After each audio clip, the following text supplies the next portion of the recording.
Here we are on another Tisha B'Av. And Tisha B'Av is always such a hard day with the fasting and not bathing, sitting on the floor, the dim lights, the reading of Lamentations and dirges, so many things to keep us in a mood of literally depression for 25 hours. But in truth, we have it so much easier today than our antecedents, than our great-grandparents and those who came before them had it. I mean, just think about it for a moment.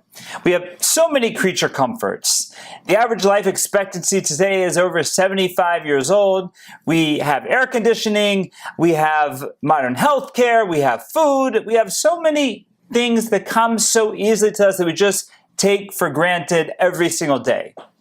And not only that, but even when we think about the centrality of the morning of Tisha B'Av, the plight of the Jewish people, the fact that we are mourning the exile of the Jewish people, the fact that we as a people are supposed to be living united in the land of Israel with Mashiach, with Messiah as the King of the Jewish people, with world peace, with all the wonderful things promised to us, that's what we're supposed to be. And that's what we're mourning on Tisha B'Av, the lack thereof, the fact that we don't have that.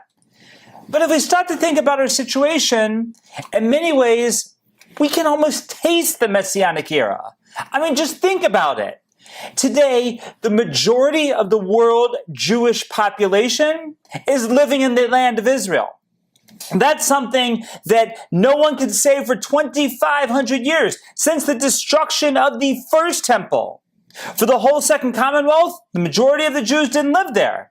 And for sure, after the destruction of the Second Temple and since, the majority of the world Jewish population has not lived in the land of Israel. We are the first Jews in 2,500 years who can say, our eyes witnessed the majority of the world's Jews living in the land of Israel.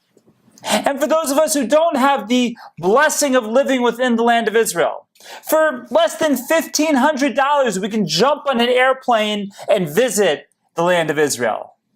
I mean, imagine if you would tell your great-grandparents all about that, or your great-great-grandparents before their airplanes.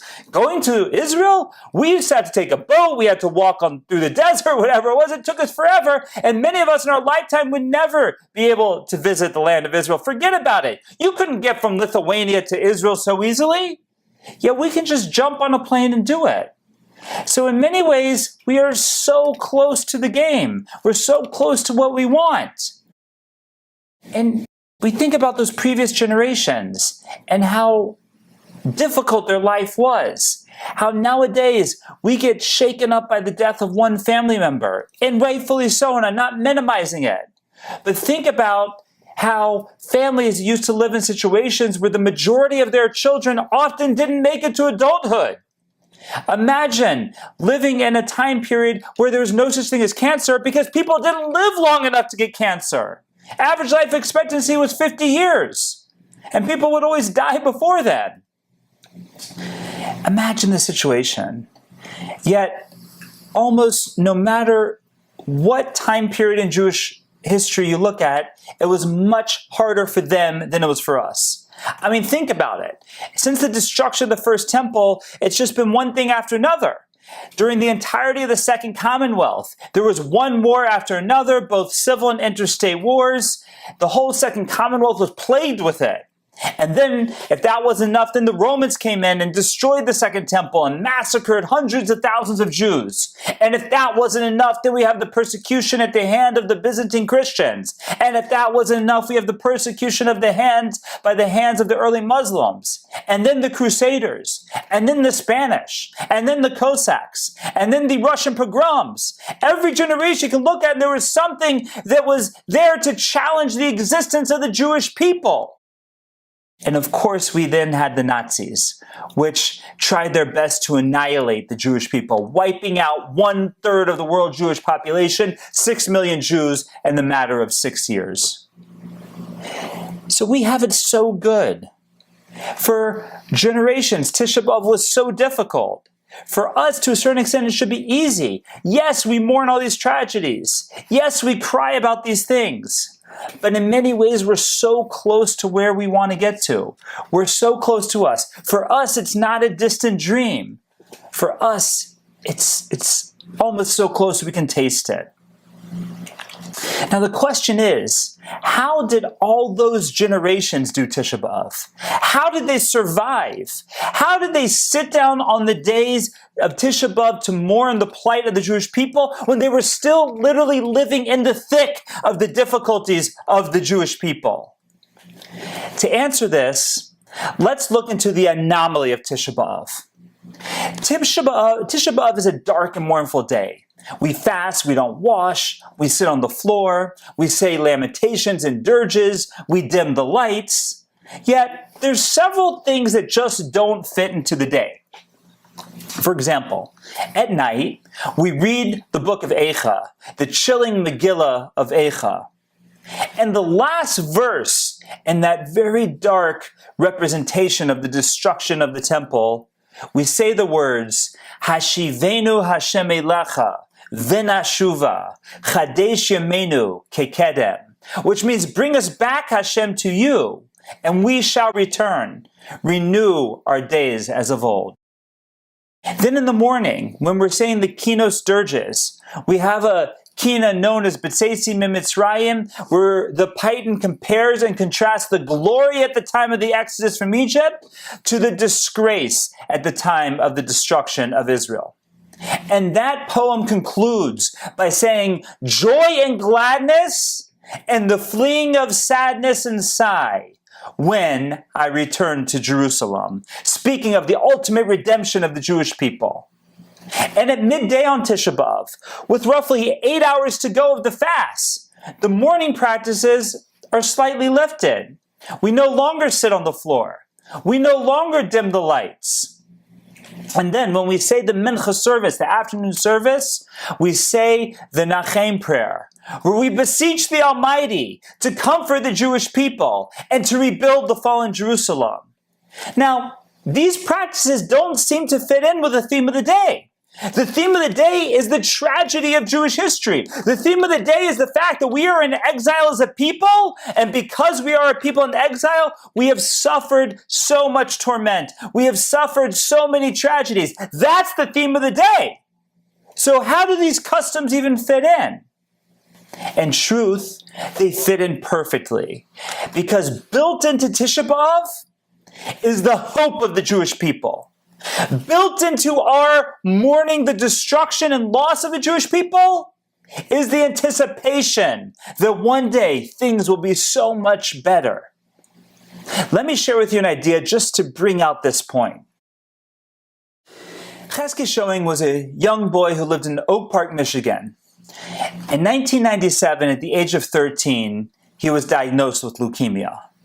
The whole family was brought to their knees over this situation. They were depressed, they were upset, they were so downtrodden that such a precious, beloved boy in the community had such a terrible illness. And the whole community came together in prayer for Chesky, and they were saying psalms, and they were praying that he should have a speedy recovery. And the family tried everything. They tried every single treatment that was known at that time, but no matter what they tried, and no matter what prayers were said, their condition worsened. One day, Elia, the father of Chesky, was in synagogue praying the morning service. And somebody came up to him and said, Elia, you know what? Your son is going to be cured. He's going to survive. Taken aback by such a confident declaration, Elia said, what makes you so sure? The man said that we say in our prayers every morning, quoting the Psalms, Ela v'recha ve'ela v'susim, that there are those who come to battle with chariots and those who come to battle with horses. V'nachnu b'shem Hashem Elokeinu nazkir. But we call out with the name of Hashem. With all of the davening, with all of the praying going on for Chesky, of course he's going to make it. Everyone else, they come with chariots, they come with horses. But we call out the name of Hashem. And because of that, Chesky is going to be cured. And Elia thought about it. And he thought about it for the rest of the day. And he thought about it in the coming days. And he became convinced that that man was right. From that point on, this verse served him as a mantra. He felt that King David, the author of Psalms, was talking straight to him, was saying, you know what? Others fight in all these different ways, but we fight through prayer. And he was convinced that Chesky was going to get better. And when Chesky would show slight signs of improvement, Elia would say, of course, Elav Rechav, Elav Susim, they come with horses, they come with chariots. We call out to Hashem. But in the end, it was not meant to be. And in November of 1997, Chesky passed away from the leukemia that had ravaged his body.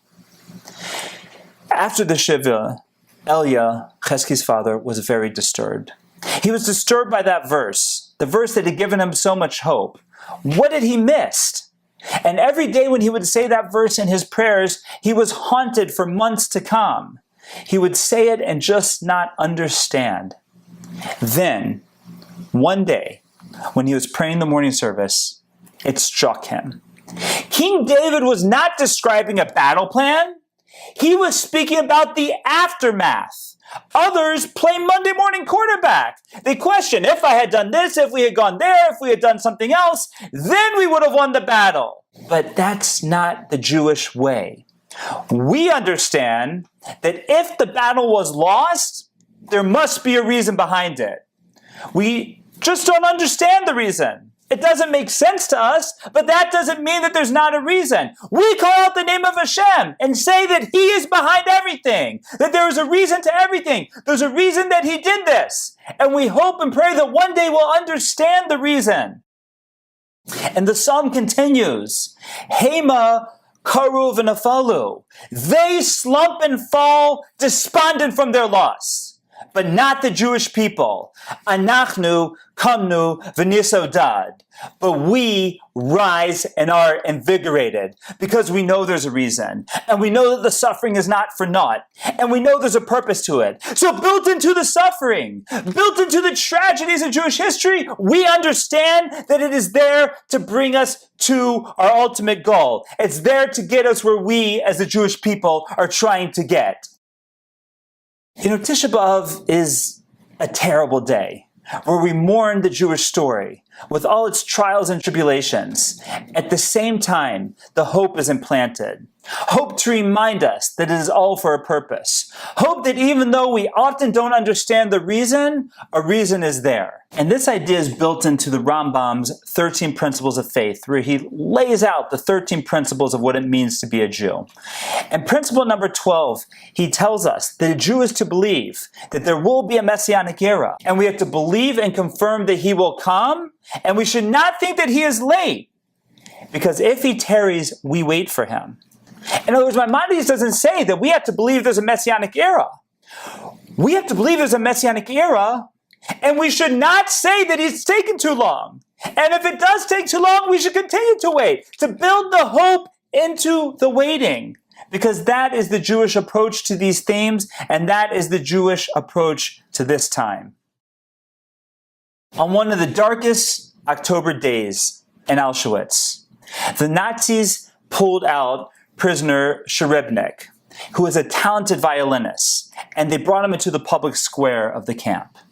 And they gave him a violin, and they said, Jew, play a song. Now, Sherebnik was contemplating what he should play. He knew that his audience was far greater than the Nazis demanding the concert. He knew his fellow Jews in the cold, dank barracks would be hearing him play. He contemplated a song that would sanctify the movement and give his fellow Jews just a little bit of strength to keep holding on in their terrible situation. Start playing, Jew! What are you waiting for? Cried the Nazi. Sherebnik started to play. He played the best melody that he could think of for the moment.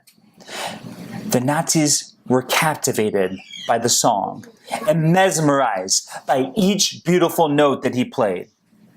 As he finished, one of the Nazis said, "Excellent. Play it again."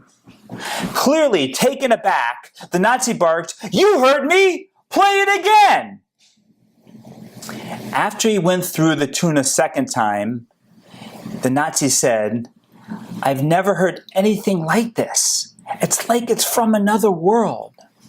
Waiting to be released, the demand came, "Play it again!" And he played the song a third time, with more intensity than the first two times. He knew he wasn't just playing for the Germans. He aimed to give a little hope to each and every Jew in that camp who could hear him play. The closing notes of the third recitation dissipated into the night. Srebrenik waited for his next orders. Would he be asked to play again, or would 3 times be enough for the Nazi? Back to the barracks, came the command. The memory of that night would remain with him forever. That night was Yom Kippur, and the song that he had been commanded to play 3 times was Kol Nidre, which is customarily said 3 times on Yom Kippur night. This was a message saying, in the darkest of places, in the worst of circumstances, in a situation where the human mind cannot fathom, don't give up hope. This is the message of Tisha B'Av. Our nation has been to hell and back time and time again. Now we are knocking on the door of redemption. We are so close.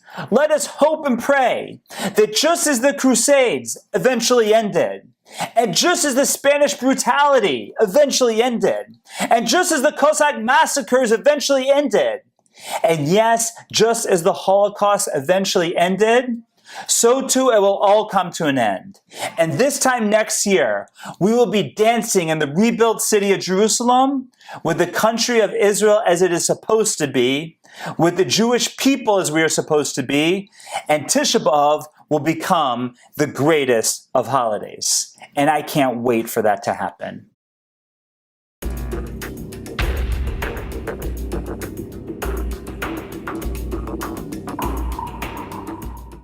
So Max Klein went to the doctor, complaining of a stomach ache. Doc, my stomach's really, really hurting. Doctor says to him, Max, how long has your stomach been hurting? He says, Doc, it's been hurting since Tisha B'Av. Doctor, I'm not a Jewish guy, doesn't know what Tisha B'Av is. He says, Max, what's Tisha B'Av? He says, well, Tisha B'Av is the destruction of the Jewish temple.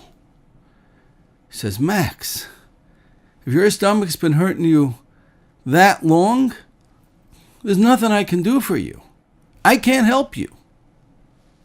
You know, maybe it's funny, one of these Jewish jokes, right? But really, guys, it's been a long time. This temple has been destroyed for thousands of years. Maybe we just give it up and say, okay, we're done. You know, how much more are we going to sit here? Why are we doing this again? Why are we doing this again? Why have we been doing this for every single year of my life? I mean, I remember doing this as a little boy. I remember Tisha B'Avs every year. I have so many memories of Tisha B'Avs. Why don't we just say, you know what? A couple of thousand years later, I thought I'd get it. We didn't get it. All right. I hope we'll still get the Holy Temple to be rebuilt one day. But when that happens, wake me up. Let me know. Until then, I got to move on. Now, we don't move on. That's for sure. It's not just today. Not just Tisha B'Av. It's not just now, right? You walk into a Jewish home and you open that front door. And right there, facing the door, on the wall facing the door, you're going to see a big square. And that square is going to be unpainted. The first house my wife and I built. And the builder was a Jewish fellow, although he wasn't particularly observant or knowledgeable. And we brought in the painter, and he had us going through the house and telling the painter what we wanted and where we wanted, and each room, what color and how. And we come to the front, and we said to him, okay, right here. And I drew out for him on the wall a big square. And I said, okay, this square, I don't want you to paint it. He looks at me like I'm off the wall. He says, what do you mean I shouldn't paint the square? I'm painting the wall. And I said, yes, paint the wall, but don't paint inside the square that I just drew for you. And the builder's like, what are you talking about? And I said, he says, like, that's going to look awful. And I said, right. He says, what do you mean, right? I said, yes, it will look awful. He says, so why do you want it to look awful? And I said, I want it to look awful because I want to be reminded every time I walk into my house that my house, I've got a place to live. But sadly, God does not have a place to live. Hashem does not have a place, metaphorically speaking, to live. His home, his temple, where he manifested his presence into the entire universe, that was the place, that was the house of Hashem, the house of God. And that house is destroyed. And I don't want to forget that. I don't want to be insensitive. Imagine you have a couple of children and their parents' house, God forbid, burns down. Are they going to just go back home and say, oh, thank goodness, we got our house, we're all right? No.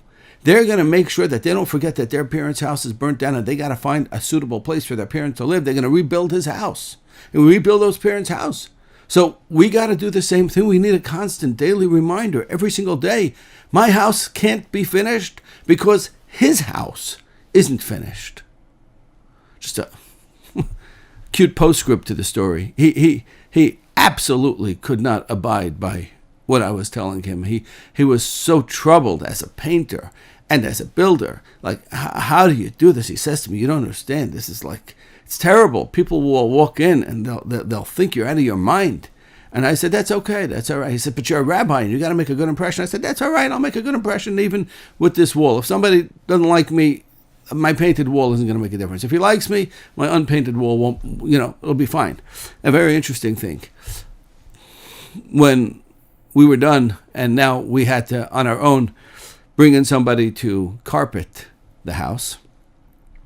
So I remember we brought in a very nice fellow who had older Jewish man, also not particularly knowledgeable or observant, but a very lovely fellow. And he came into the house and he measured the floors and we discussed which carpets. And he looks at the wall and he says, what happened over here? Seems like somebody didn't finish the job. And I said, no, he did his job beautifully. He says, what in the world is that? And I said, don't worry, Mr. Goldberg, it's okay. And he says, could you explain that to me? And I said, sure, I'll be very happy to. And I explained to him that I was following the law. I didn't want to forget, just as I just told you. I don't want to forget that Hashem's house is not yet rebuilt. And therefore, I left my house unfinished. And Mr. Goldberg was just totally blown away. He thought that was the most beautiful thing he had ever seen. About an hour later, I get a knock on my door. Standing there is Mr. Goldberg, and he has a very, very elderly fellow there, and he introduces me to his friend. We'll call him Mr. Feingold. And he says, this is my friend, Mr. Feingold. And I'm so sorry to bother you, Rabbi. Is it okay if I bring him in? I want my friend to see what this is. And Mr. Feingold is rather elderly. Took him a while to walk into the house. And he comes, he's looking at the wall like mesmerized. Now, I don't know what's so mesmerizing about some unfinished paint, but he just couldn't believe it. This is the days before cell phones, so he couldn't just snap a cell phone picture. So he sits here, asks me if he can measure it, and he measures it, and he draws it on a paper, and he says, I hope you don't mind, but my daughter's building her home, and I want her home to be a Jewish home, and I see this is how you make a home a Jewish home. So I'm going to draw a diagram and I'm going to bring it to her and I'm going to ask her if she can leave a piece of her home unpainted for this. And it was very beautiful. Here I was accused of being, acting foolish and what would people think? And actually people loved the message. A very interesting postscript to the story as well. Mr. Feingold asked me, he said, what's on your nose? I said, I don't know. What do you mean, what's on my nose? He says, what are you wearing? And I said, glasses? And he said, oh, those are not glasses. Now I got to tell you a story. I wore glasses. Now I will admit, they weren't particularly fashionable. They weren't particularly updated. Not because I didn't care. I did care. But I was living on very little and couldn't really afford much. And I remember just a couple of months before that, my wife had insisted that I get new glasses, and we went to the store together because I can't see, so I need her opinion. At least that's what I tell people. And we, or shall I say she, picked out really a beautiful, beautiful pair of glasses, and they were very expensive, but I didn't know that. So the optician fit me and measured me and all that. And then when he priced it out, he said to me, these are $300. $300. I barely take home $300 a week. I can't afford that. And I had to very politely decline the purchase. And that was why I was still wearing these very old, outdated glasses that didn't make me look very good. Well, as it turns out, Mr. Feingold was a long-time, well-known distributor of glasses frames. And he said to me, "Those are no frames for a rabbi. You don't look very good in them. So you're going to come to my house, and I'm going to fit you with a pair of glasses." And I did. I went to his house, and he fit me with a pair of glasses that cost far in excess of $300. And they were really a gorgeous, gorgeous pair. So it was so ironic that which was going to make a bad impression actually made a beautiful impression on them. Why are we still feeling that loss? What is going on? And you know, the doctor and the painter and the builder, all of them felt like, okay, it happened, but it happened so long ago, so let it go. But we don't let it go. Why don't we let it go? So the best example I can give is that if you think about it, a young child loses a parent, a young child loses his father, or God forbid, loses his mother, right? Now, of course, the pain is super acute in those early weeks, those early stages, those early moments when the loss is so fresh and it cuts so deeply. And he cries at night and he says, "I want my father, I want my mother," and there's nobody there. And of course, it's very, very painful. And after a while, the tragic reality sets in, and the child says, "Okay, I don't have a father, I don't have a mother. Okay, I'm going to get on with life."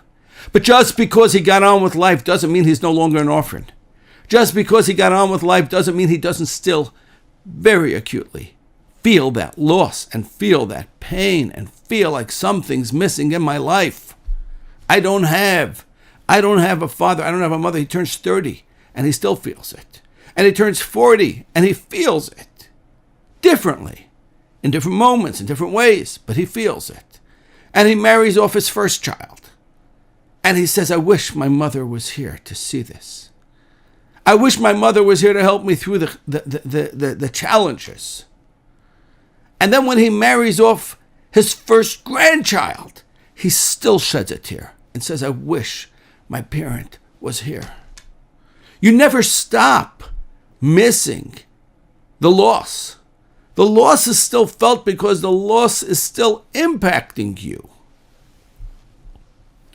Think of an amputee, God forbid, a person loses a limb, an arm, a leg. Well, those initial moments, that surgery, post-surgery, oh my gosh, post-op, it's terrible. The pain is awful in the first few months. And then learning how to walk again without a leg. And then learning how to just get through life. It's so hard those first days, weeks, months, and years. And then you settle into a routine. And you start to manage. But that doesn't mean that 10 years later, you're not still suffering the loss of that limb. Of course you are. You'll always be handicapped by that loss. And then, my dear friends, we look at the temple. It's not just, well, I davened in one shul, I'll go daven in another synagogue now. That's not what happens. You didn't just switch synagogues. No. We lost the Beis Hamikdash. We lost the Holy Temple. And what that means, when we lost that Holy Temple, that means our lives changed. Now, the initial moments were awful, awful. Hundreds of thousands of Jews, at a minimum, lost their lives at the hands of the Romans. Hundreds of thousands, possibly millions. Okay, blood flowed in the streets, rivers of blood. Millions of Jews were exiled. It was awful. And it took us a very long time to get our footing. But we never recovered. We never were made whole again. We never were restored to our original state. Not at all. Not at all. How? What are we missing? You want to know? I'll tell you what we're missing. I mean, gosh, I can sit here all day and tell you what we're missing. You can tell me what we're missing. But, I'll just take one simple example of what the loss of the temple means for us today. Growing up, when I was a young boy. Okay, I've lived in the U.S. most of my life. Been very fortunate to live in Israel for a number of years. But other than that, I've lived in the U.S., number of cities, a lot of places. So I grew up in Brooklyn, New York. And I can tell you, as a little boy walking to yeshiva was about 1 mile away. And there were certain streets that I knew I couldn't walk, I had to run. You know why? Because if you were any nationality, you'd be okay. But if you were Jewish, you might not be okay. And it wasn't once, and it wasn't twice, and it wasn't 3 times throughout my childhood that I was attacked, beaten up, one time beaten quite bloody. I remember it wasn't even a bad street. It was actually a pretty decent street. There was a kosher bakery there, Frankel's Bakery. And I was getting pummeled by 2 guys. I didn't do anything. I didn't say a word to them. I don't even know how they saw my yarmulke, but they must have known. It was a little bit dark. I remember old Mr. Frankel, he's no longer with us, and he came running out with a knife. It was a knife that he used to cut these big cakes. And he came running out when he heard what was going on, came running out with a knife and chased them away. And then somehow he helped me get home a couple of blocks away. I mean, it wasn't for anything I did, because I didn't do anything. When I was 15, I went to study in yeshiva in Chicago. And I got news for you. Wasn't much better there. Was not much better there. No, not at all. We were attacked. I remember the yeshiva was on one street, the dormitory was a couple of blocks away, and the yeshiva would tell us at night, when you go, try to go together with a couple of guys because it can be dangerous. Sometimes people can attack you. You never knew when it was coming. You never knew how it was coming. But every so often, we would get attacked for what? Innocent little yeshiva boys, scrawny. There was nothing we could do. We weren't starting out with anybody. Minding our own business. We committed one grave sin, that we wore a yarmulke on our heads and maybe white shirts, and that was enough to brand us as the enemy. I went to East Lansing, Michigan. First time I walked down the street in East Lansing, Michigan, and a big fellow came over to me. It was myself and another fellow, a friend of mine. Big fellow came over to me. Now, there's not many Jews there. It's not like a particularly Jewish place. Came over to me and began to share with me in no uncertain terms what he was about to do to me. And he got really, really up close. And I still thank the Lord today that I knew how to handle him. I was a married man with 4 kids, minding my own business, going to a meeting with some government official to try to talk about the plight of Jewish prisoners. I literally had nothing on my mind other than helping somebody. About 32 years ago, my father of blessed memory and myself, we went to Poland because there's a section in Poland which used to be Germany, and that's where my father was born. And he left in 1939. Now, everybody knows why, so I'm not going to remind you of that story, okay? But he left in 39. Thank God he did, because most of his family didn't, and none of them lived to tell the tale. And we went there to find the graves of his father, grandfathers, and that. And for Shabbos, we spent Shabbos in a tiny little town. The town is called Richwald. Try to find it on a map. We were guests then of the Lauder Foundation, I don't know if they still do, but at the time they ran a Shabbaton or a 1 or 2 week retreat for Jewish, Polish children, typically teenagers. And they would try to expose them to Judaism and their heritage in the week or 2 that they had. It was a very, very beautiful program that they ran. And it was staffed mostly by students from Yeshiva University, from YU, who would volunteer, and they'd come there for a couple of weeks, and they'd work very, very hard to try to take these children who were of Jewish ancestry, and many of them didn't even know it until a couple of weeks before, and just expose them a little bit to what Judaism was. And one of the things they did was a group of them went together. They took them to the Jewish cemetery in Richwald, tiny little cemetery, not much happening there. There was nothing going on in the place. And when they were done, maybe they said some prayers. I don't even remember what they did, but when they were done, they wanted to go bring them back to the camp.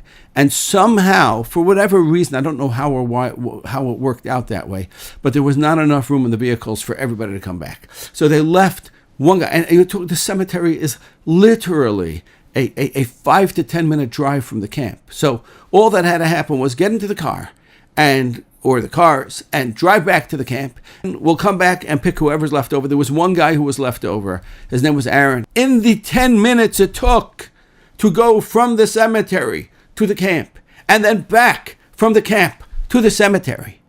Aaron was beaten bloody, had to be hospitalized.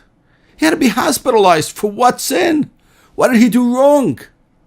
Promise you, the guys who beat him up had never met another Jew in their lives, had no idea, they didn't know his name. There was nothing that Aaron could have possibly done to them. But we weren't even surprised, because that week driving through Poland, I remember at one point, our car, my father, myself, and our driver, our car was surrounded by a whole group of people screaming in Polish. This is what my driver told me. His screaming, "Kill the Jews. Kill the Jews. You little schmendricks. You guys are 15 years old. You never saw any Jews. You don't even know what Jews are.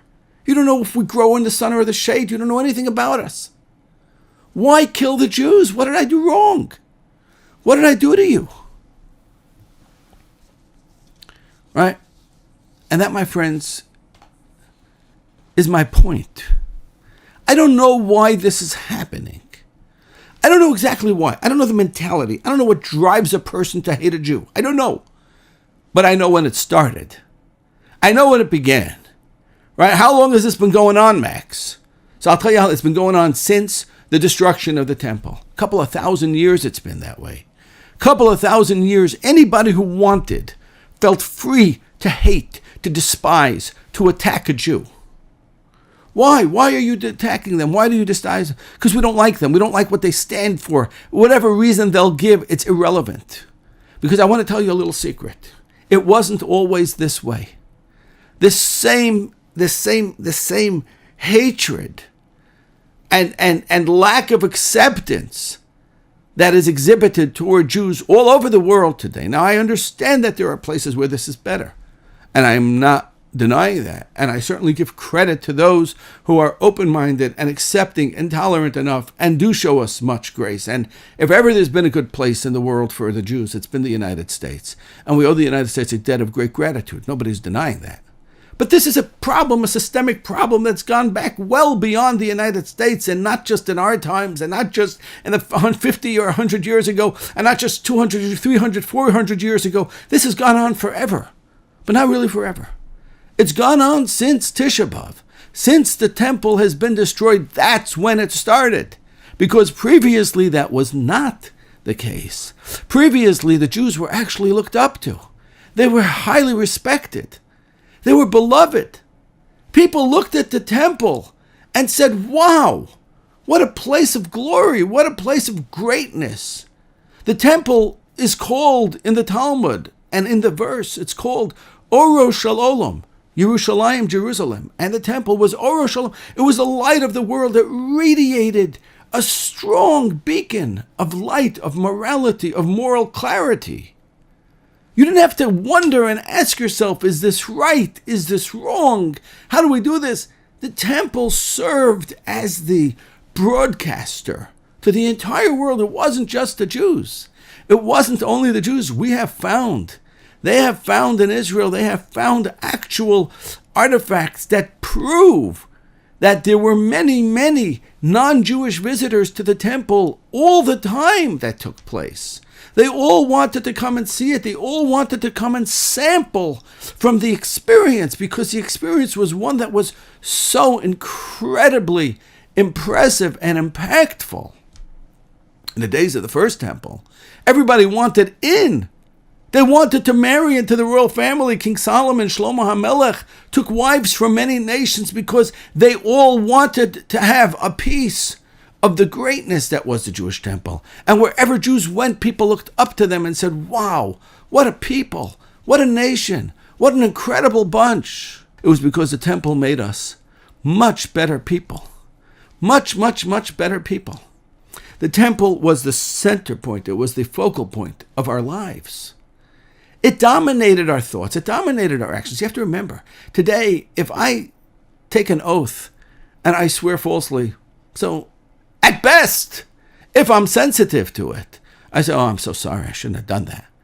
Back in the day, in the times of the temple, you didn't say, "Oh, I'm so sorry." You didn't do it.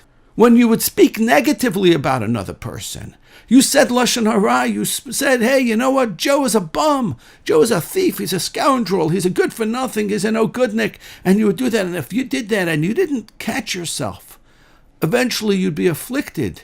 You'd be afflicted with tsaras, or what we call leprosy, which was a terrible disease. And you would be excommunicated. And you would be driven from the camp. You'd have to sit in isolation till you had a chance to reflect and say to yourself, when I speak negatively about other people, I isolate them from society, so I am being isolated from society, and only then, if you were lucky, would you be healed. And only then could you rejoin society. And I want to tell you something. You never did it twice. You never spoke negatively about a person twice. That was not done. You generally didn't do it once. You didn't. Why? Because the temple had such a presence. It had such an influence. But it didn't just have an influence on the world. It had an influence on us. Subsequently, it had an influence on the world. You looked at a Jew and you said, oh my gosh, there goes a man of God. There goes somebody who deserves respect because of how he acts, because of what he represents. They understood Hashem.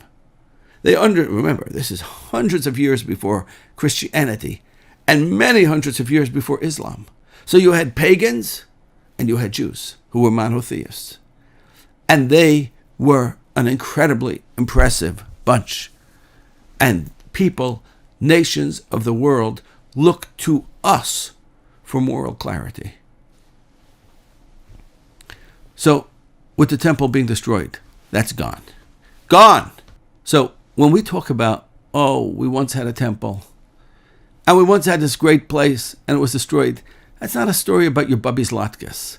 That, with nostalgia, yeah, it was so nice, and Bubby would make the latkes, and Zadie would bring home the applesauce, and yeah, it was so nice, and remember Uncle Jack. No, this is not something that's nostalgic but has no lasting message. The point is, I can't forget the loss of the temple because I'm still an orphan. I'm still suffering the loss. And you are. We are. Every one of us is suffering that loss. All of the hardships. I gave you one example. There are so many more. How many Jews are out there and don't even know that they're Jews? How many Jews are out there and cannot articulate even the basic tenets of our faith? How many Jews do everything they can, not to say, God, please accept me, but to say to the world around them, please accept me. Tell me what you want me to do not to be Jewish, because all we crave is to be accepted.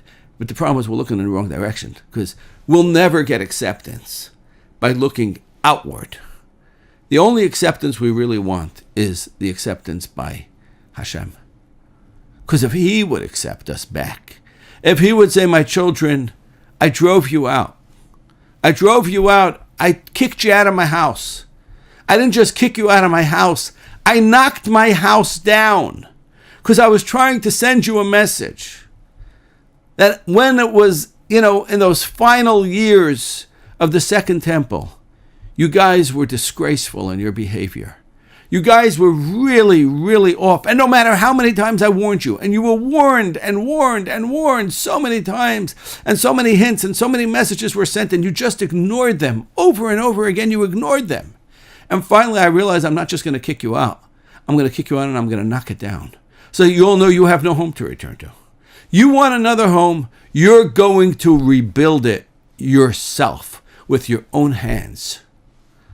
And that, my dear friends, is what we've been doing.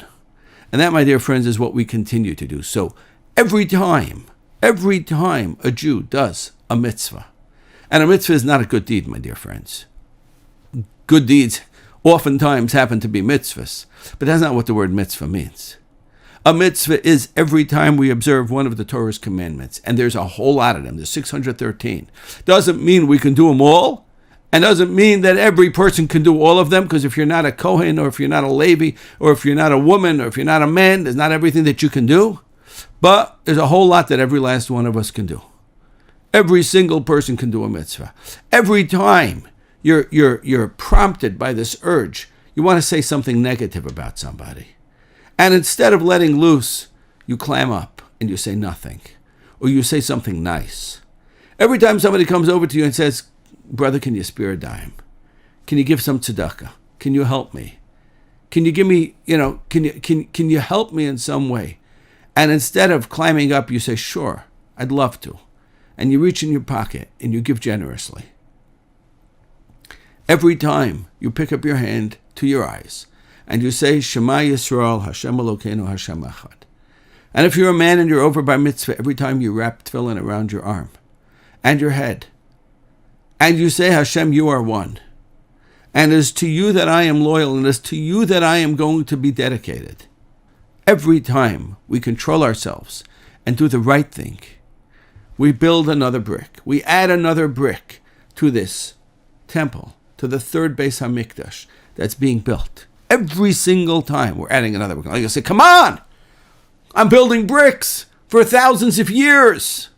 The answer is yes, you are. This Beis HaMikdash is going to require many, many mitzvahs and many, many more than we ever thought possible, but we don't stop. And every single year on this day, on Tisha B'Av, we sit and we cry. And we cry because we know we're orphans. We cry because we know we're really missing something. And that knowledge, we don't want to forget. When you forget, that's the death knell. That's terrible. That's awful. They say a story about one of the really great men of the 20th century. Now, depends by whose definition, but by my definition, he was certainly one of the greatest of the 20th century. And his name was Rabbi Mordechai Katz, also known as Rabbi Muttel Katz. And Rabbi Mordechai Katz, before the war, before the Holocaust, Rabbi Mordechai Katz was one of the heads of a great yeshiva in Lithuania. The yeshiva was in a city called Telshi, or in Lithuanian, it's Telsai. And this was a yeshiva that had a long and hallowed reputation and heritage. And Rabbi Katz was one of the leaders of that yeshiva, along with a number of others. And Rabbi Katz had a large family. I believe it was 10 or 11 children. And he came over to America in 1939 looking to see how he can transplant. They knew that it was going to get dangerous up ahead. And he was looking to see how they can transplant the yeshiva onto American shores. And unfortunately, by the time they figured out a solution, it was far too late. And Rabbi Katz lost his entire family, his wife, all of his children, gone, murdered. Quite a few years later, the yeshiva was up and running, rebuilt, reestablished in Cleveland, Ohio. And again, one of the great Torah centers of the world. And probably about 15, 20 years later, as the story goes, one of Rabbi Katz's students passed by his office one day. And he noticed Rabbi Katz, who was an upbeat, positive, a man who had remarried and rebuilt, had a number of children with his next wife, and, never somebody to get down. And he noticed him sitting there in the room, particularly despondent, shedding a tear. And he asked him, Rebbe, why are you crying? And he said, because today I was sitting thinking about the children I lost. And I was going through their names in my head, and I came to one of them, and I couldn't remember his name.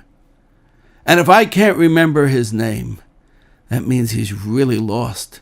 He's gone. He's gone. If I have forgotten him to the extent that I can't remember his name, that means he's gone. We don't want to forget the name. We don't want to forget. We're never going to miss it. Tisha B'Av. Every year we're going to do this again. Hopefully this is our last year. Hopefully we never do it again. Hopefully we have created enough bricks. We're going to have the third Beis HaMikdash, the third temple, immediately. But if God forbid we don't, we're going to do this again, and we're going to do it again, and we're going to do it again, because we're not forgetting.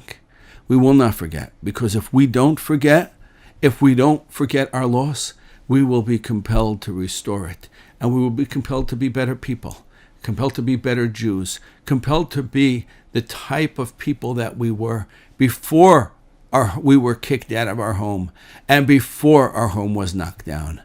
Because when we become that, when we become those people again, we won't ever have to do this. We won't have to sit here. We won't have to be hungry. We won't have to be thinking and crying and mourning. Instead, we're going to be celebrating and saying, this is what it was all about. Now we have a third temple. Now we have a home that will last for eternity. Now we are going to be the best people we can be, and we're never going to slide back again. And that's our goal, and that's our hope. And if we do that, then what we're doing today won't be for nothing. It won't be a waste. It won't be just like, what'd you do? It'll be worth every second that we did it. Let's make this Tisha B'Av count. Let's resolve to be much better people, much better Jews. And God willing, we will merit to see the rebuilding of the third temple very, very speedily. Very, very speedily.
I'd like to start with an uplifting story because this is a difficult day, Tisha B'Av. Very surprised. I had never heard this story. I want to share it with you because it's incredibly compelling. A number of years after World War II, a fellow arrived from Europe in Montreal, and he went to the study hall, the synagogue of the Tisha Rebbe, T-O-S-H. Tish was a Hasidic community established in Montreal by the Tisha Rebbe after the war. And showed up, met the Rebbe, said, I'm here to looking for some services, the afternoon service, Mincha. The Rebbe said, sure, we're starting soon. Welcome to join us. By the way, welcome. What are you doing in Montreal? And he said, well, I finally made it over from Europe, and I got a job. I'm single, and I'm starting a new life. So I'm heading to Halifax, Nova Scotia to start my job. The Rebbe said, Halifax, Nova Scotia? There's no Judaism there. There's no Yiddishkeit. There's no Jewish infrastructure. Stay here in Montreal and here in our community in Tish. We'll take care of you. We'll find you a job. It'll be great. He says, Rebbe, you don't know my story. Don't judge me. The Rebbe says, well, what's your story? He says, okay, I'll tell you my story. He said, I was in one of the concentration camps, and I somehow managed to survive. And then I was in a displaced persons camp. And then eventually, after I got out of there, I got a job for very, very meager, modest wages, and then another job, and I worked myself to the bone. $1 here, $1 there, whatever the currency equivalent was in Europe where he was. And after a tremendous amount of time and hard work, I managed to accumulate the equivalent of 500 American dollars. It was enough for me to head to the United States to try to make a new life for myself. And so I went to the train station in Amsterdam. And while I was waiting for the train, I had my hard-earned money in my satchel, and a fellow Jew came by, ripped it out of my hands, and ran away. He stole my money. And so, Rebbe, I had to go back to work, working again to the bone in all sorts of odd jobs, $1 here and $1 there and a quarter there and a whatever the currency was, until finally, after tremendous time and effort, I was able to make $500 so that I could start over again. And I found a job in Halifax, and I'm taking that job.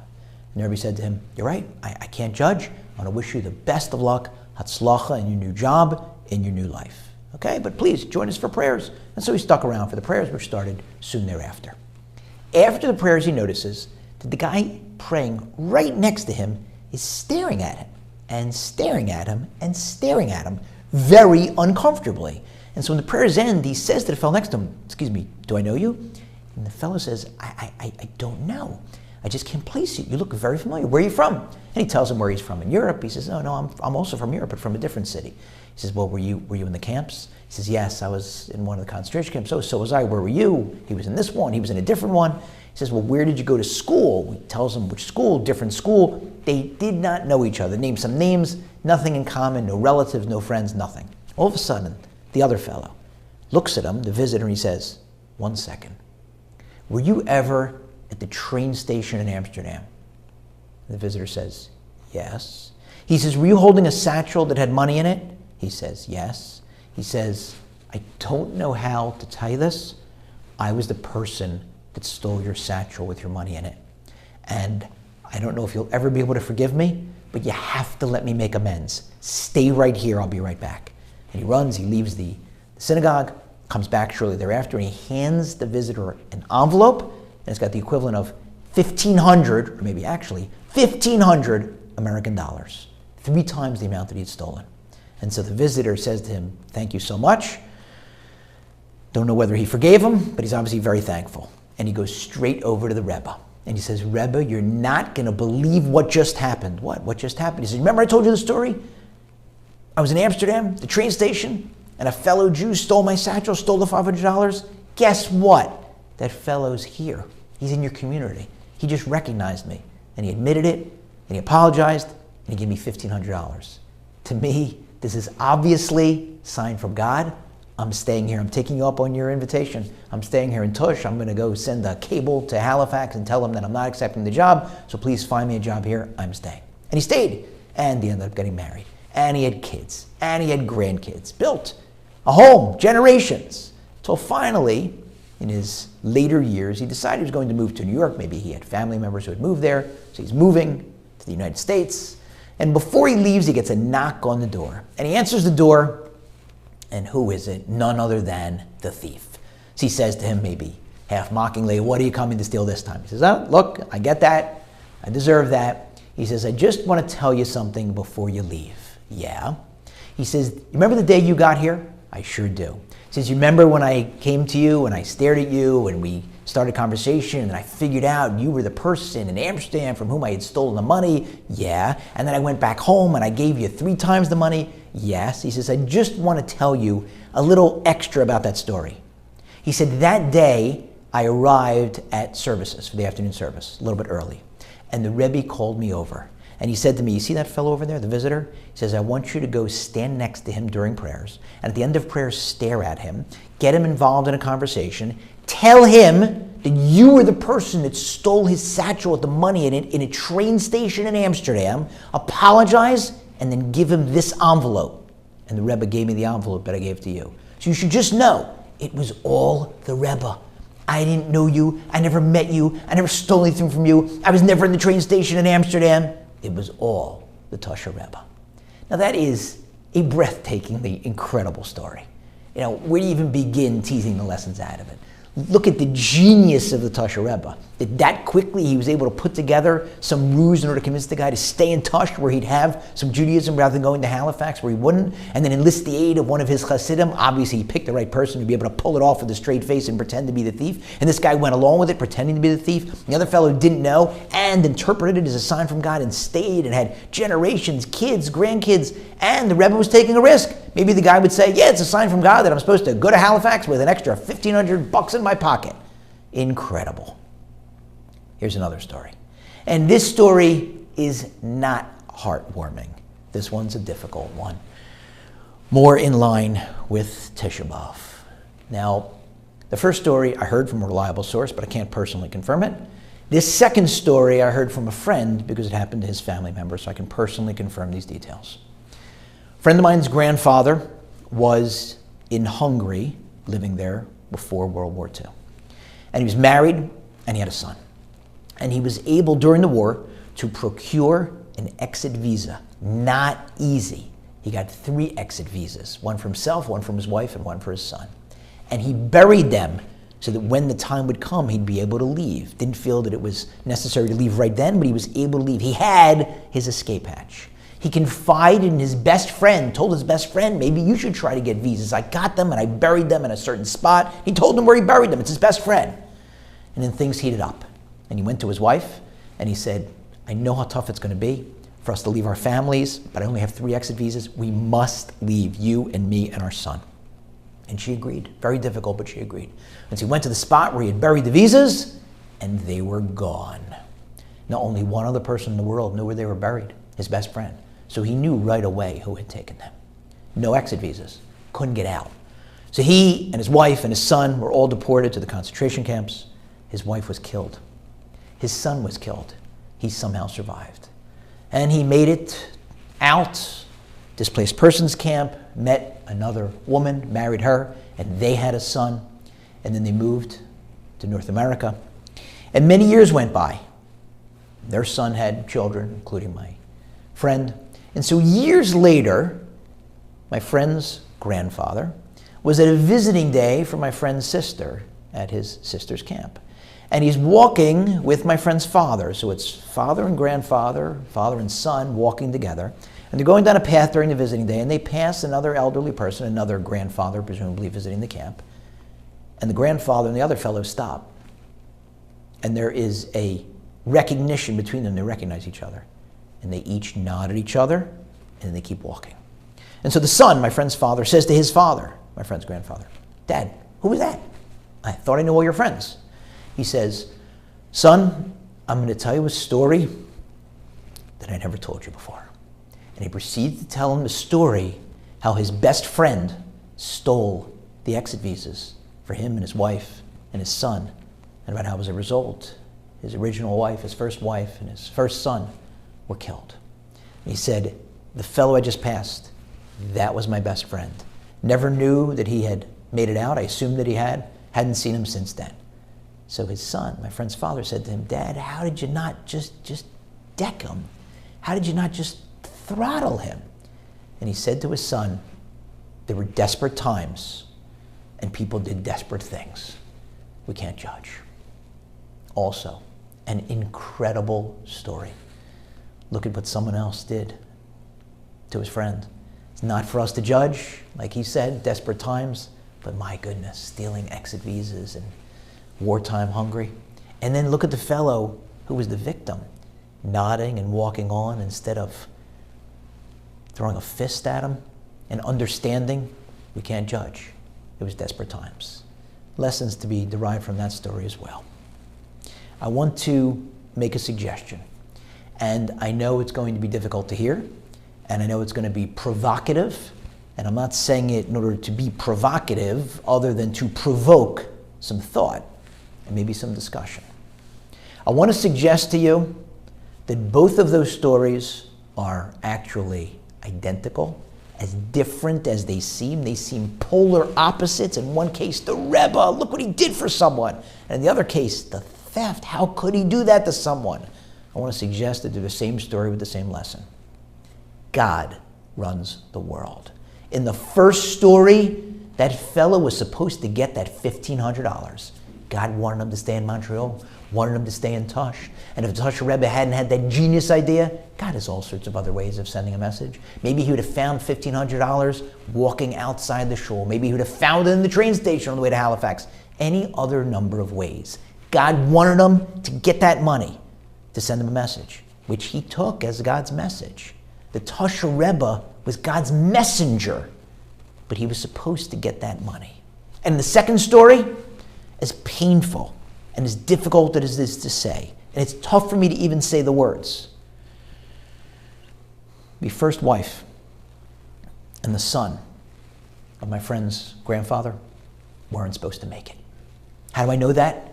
Because they didn't make it. And God has all sorts of ways and did have all sorts of ways to save people. Think about it.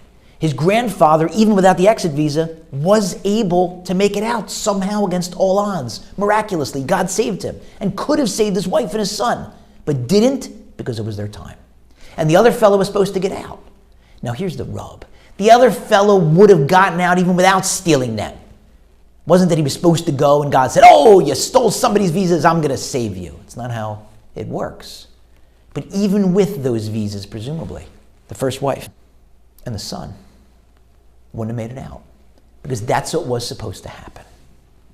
Now you'll say, if that's what's supposed to happen, when you get something, even when somebody else does something incredible for you, well, what's the big deal?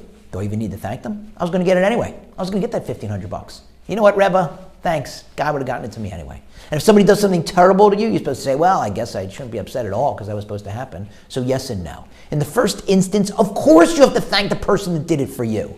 They were God's messenger. And that's an incredible thing. And from the Tisha Rebbe's perspective, yes, God could have done it in other ways, but you know what? The Tisha Rebbe had a chance to be God's messenger. And we have a chance to be God's messenger, helping somebody out, giving somebody charity, doing something to help them in any way, shape, or form, with your time, with your money, with your resources.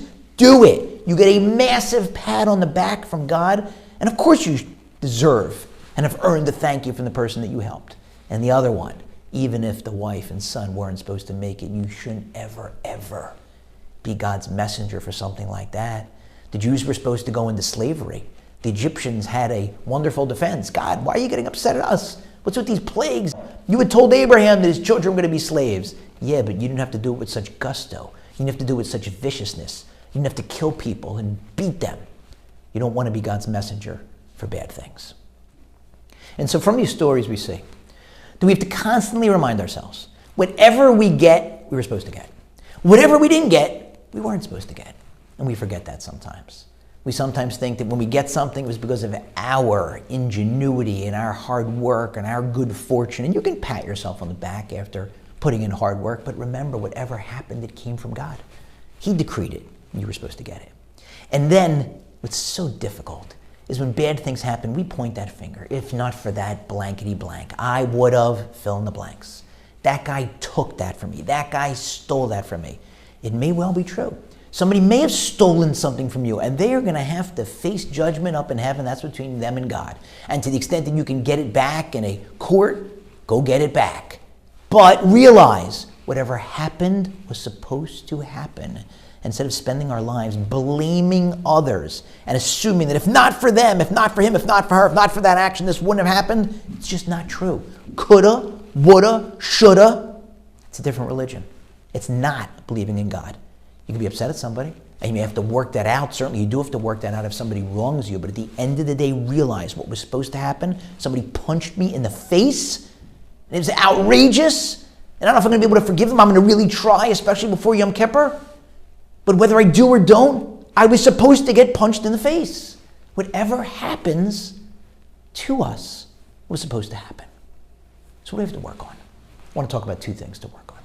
Number one, we have to work on saying thank you. I was sitting once in the home of a very well-known rabbi in America. I had to ask him a question. And he said, excuse me, because his phone rang. He took the call, and it was obvious to me from his end of the conversation what was going on. Somebody was asking him to pray for a young child who was going through a life-threatening surgery. And he said, of course, I'm willing to pray. Tell me the Hebrew name. And he wrote down the Hebrew name. He said, I just want to wish you the best of luck, and the child should have a refuah shalem, a complete and speedy recovery. And he hung up the phone. And he looked at me, and he said, people call me and they ask me to pray. I don't know why they think my prayers are any more important than anyone else's. And I'm thinking to myself, I know why, because you're the great rabbi. But it was very interesting that he felt that way. And he said, of course, I'm always happy to pray. He says, but I always tell people, as he did on that phone call, let me know what happens. He says, and sometimes people do. They call me back and they say, Rabbi, thank you so much for praying. The person survived, the baby survived, the operation was successful. And sometimes they call me back and they say, it didn't work out. Didn't work out, very bad news, but we just want to thank you anyway for praying. He says, but most of the time, I don't hear anything. And I'm only human. Here I am. I'm praying for a small child. Did the child make it? Let me know. You know, we do the same thing with God. We ask and we ask and we beg and we ask to the extent we pray. And then something happens and it's a yes. And do we remember it? Oh yeah, by the way, God, I don't remember. Did I thank you? And we have to thank him. I saw a wonderful example of how to do this a few years ago. I was driving back from an event, and one of my sons was there. At the time, he was probably around 16. A few of his friends were there, and he said, Dad, you have room for a couple of my friends? I said, sure. So the drive back was a little over an hour. They get in the car. And his friends know what I do for a living. I represent people who get injured, typically in catastrophic accidents. And so I know what's coming. I'm just counting the seconds before one of his teenage friends is going to ask me. And sure enough, about 10 seconds go by. And one of them from the back seat says, Mr. Rothenberg, can I ask you a question? Sure. What's the craziest case you ever had? What's the craziest fact pattern or the sickest injury? And so I told him about some fascinating cases that I was working on. And then one of the kids in the back, one of the teenagers, says, Mr. Rothenberg, can I ask you a question about Judaism? I said, I'm not a rabbi. He said, no, we saw you do those videos on the internet. I said, okay, fine, fair enough. Fire away. So he says, here's my problem. When I pray in the morning and the afternoon prayers, after my silent Amidah, after my Shemona Esrei, the Chazan repeats it, and then there's an audience participation part during that, but I'm never able to get to that because I'm always too late, because my private Amidah takes too long, so the Chazan's always ahead of me. So should I shorten my private Amidah? So I said to him, why is yours taking so long? You have that much concentration, that much intensity? And he said, I'll tell you why. He says, because when we get to the prayer of Modim, the prayer of thanksgiving, it takes me an incredibly long time. I said, why does it take you so long? He says, well, my rabbi said that there's a place in each prayer where you can add your own particular prayers. And for those of you out there that don't know about this, you can ask your rabbi where it is. I'll try to explain it. You look at the end of each prayer in the silent Amidah, and there is a blessing at the end. And before the blessing, there's a phrase. Just before the last phrase, before the blessing, that's when you can stop and add your own prayer that's appropriate to that particular type of blessing. So if you're saying the blessing, for example, for health, you can add in some prayers for somebody who's sick. If you're saying the blessing for prosperity, you can add in some prayers for something going on in business. And so this young man was adding on prayers of thanksgiving in the middle of the Modim, the Thanksgiving blessing. So I said to him, why does it take you so long to say thanks? He said, well, I thank God for so many things. I said, do you mind my asking, what are all the things? He said, well, I thank God for my grandmothers, and I thank God for my grandfathers, and I thank God for my mother, and I thank God for my father, and I thank God for my uncles, and I thank God for my aunts, and I thank God for my brothers, and I thank God for my sisters, and I thank God for each of my friends by name, and I thank God for all of the things that he does for me, my clothing and my home and the food that he gives my family.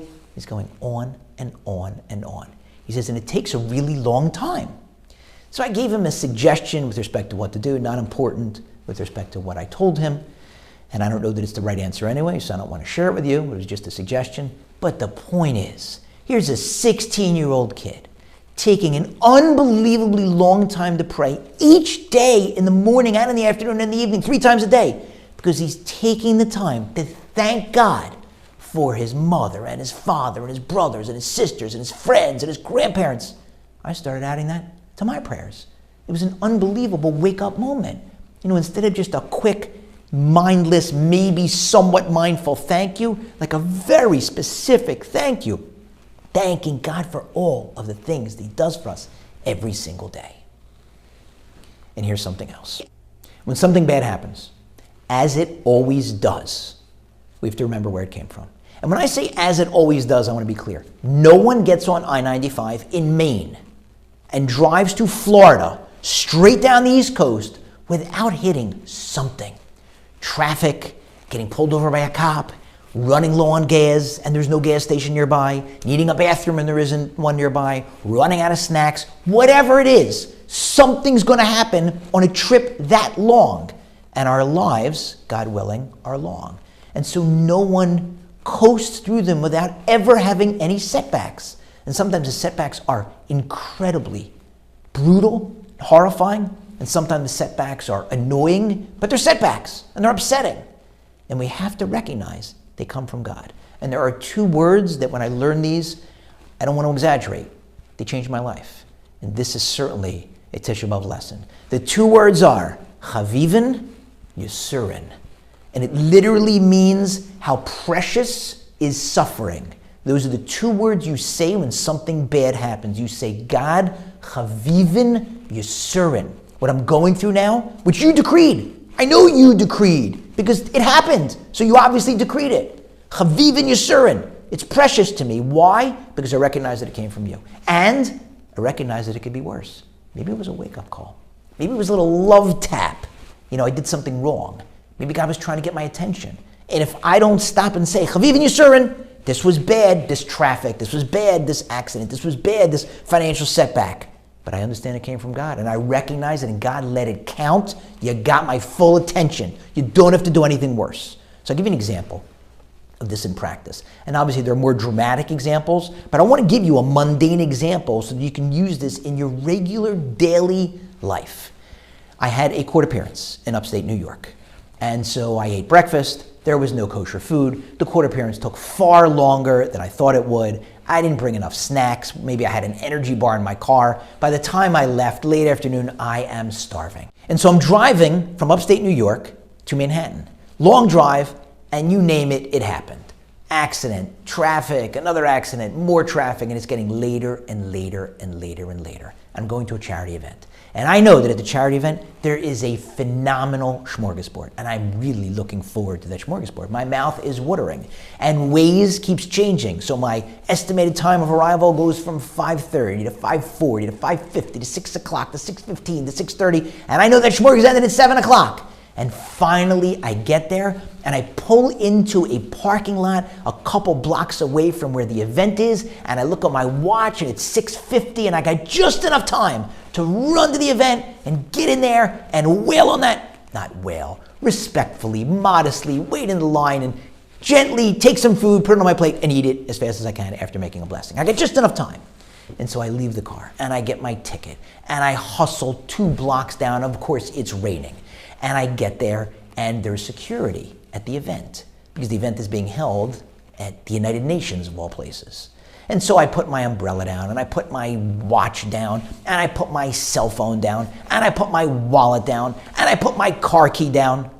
I put my car key down in the security bin, and I realize I took my car key with me, which means my car is parked in that lot. They can't move it, which means I have to go back to that lot. 2 blocks in the rain, which means I'm going to miss the smorgasbord. Now you can imagine what types of words went through my head. They are not words that I could repeat in this video for Tisha B'Av.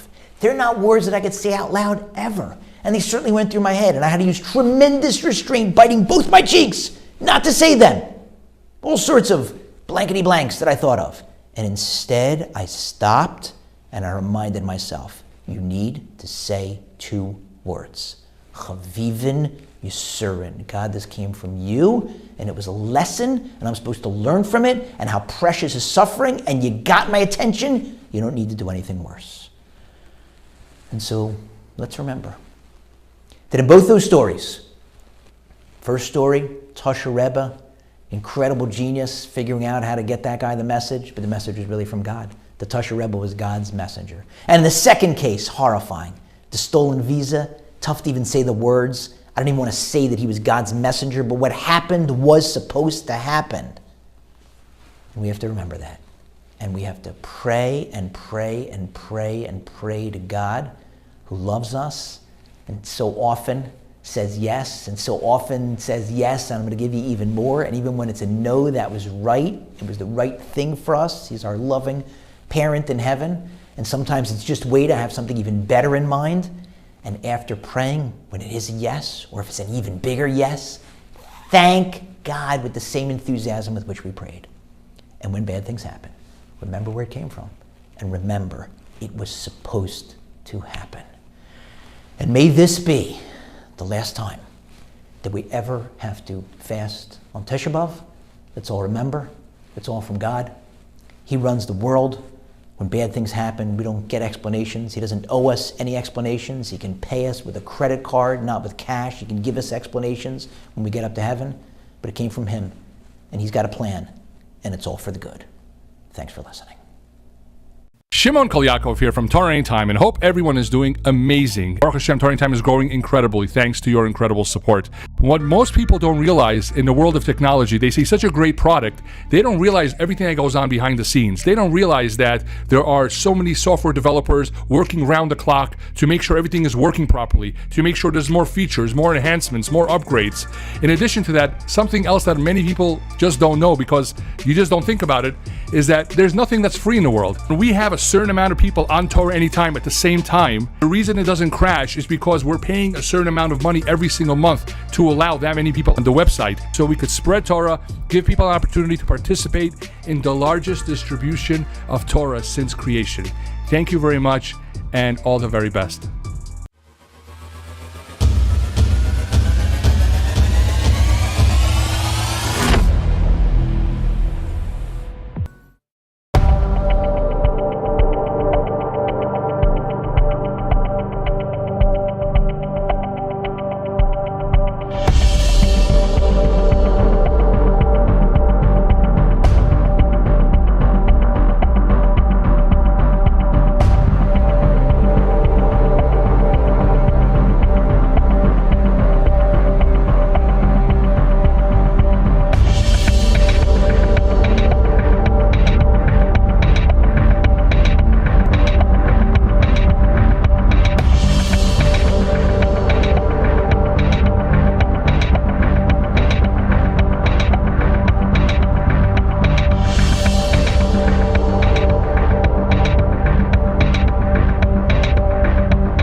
So during this time of the year, it's a time of very obvious mourning, and we mourn for the loss of the Beis HaMikdash, but at the same point in time, we also mourn for the millions and millions of Jews that unfortunately were brutally murdered during the time period of the destruction of the Beis HaMikdash and throughout the generations.